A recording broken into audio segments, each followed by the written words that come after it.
अऊज़ु बिल्लाहि मिनश्शैतानिर्रजीम। बिस्मिल्लाहिर्रहमानिर्रहीम। अस्सलामु अलैकुम वरहमतुल्लाहि वबरकातुहू। आज मैं आपकी खिदमत में 12 रबीउल अव्वल की रात का बहुत ही ख़ास वजीफ़ा लेकर हाज़िर हुई हूँ। 12 रबीउल अव्वल शरीफ की रात आपने सिर्फ़ 2 नफ़ल पढ़ने हैं, तो इंशाअल्लाह आप देखेंगे कि ज़िंदगी का सबसे बड़ा मकसद पूरा हो जाएगा, क्योंकि ये रात बहुत ही ख़ास और बहुत बबरकत रात है। हमारे बुज़ुर्गाने दीन इस महीने का बहुत ज़्यादा एहतराम करते, इस महीने में बहुत ज़्यादा इबादत और रियाज़त करते।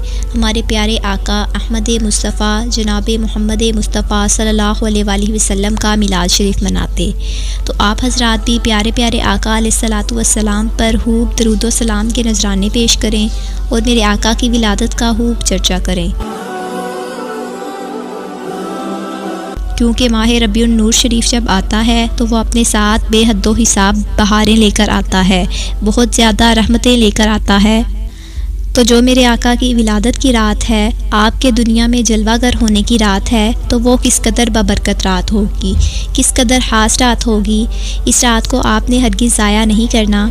इस रात को आपने इबादत में गुजारना है, बहुत ज़्यादा कसरत से दरूद पाक पढ़ना है, और सुबह सहरी के वक्त जो रोज़ा रखना चाहते हैं वो रोज़ा रखें, और जो नहीं भी रखना चाहते तो वो सहरी के वक्त उठकर पाक साफ़ होकर इबादत करें, नवाफिल अदा करें, और अपने लिए, अपने घर वालों के लिए और अपने अहले खाना के लिए दुआ करें।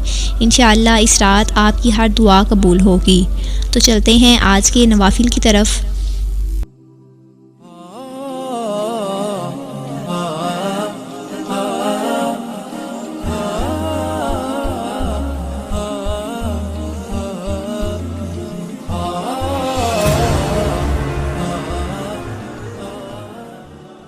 तो 12 रबीउल अव्वल शरीफ की रात को आपने किसी भी वक्त उठना है और उठकर ये 2 नफ़ल पढ़ लेने हैं।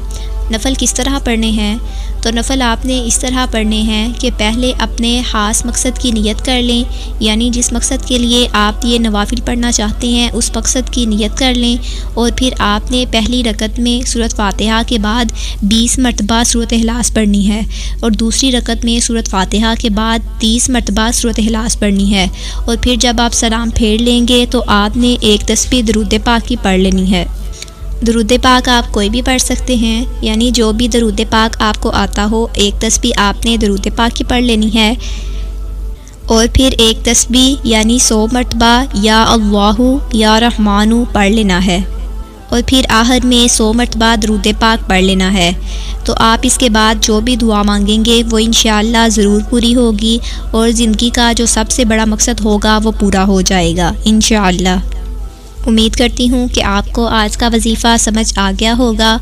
अपनी दुआओं में याद रखिएगा। मिलते हैं नेक्स्ट वीडियो में, तब तक के लिए अल्लाह हाफ़िज़।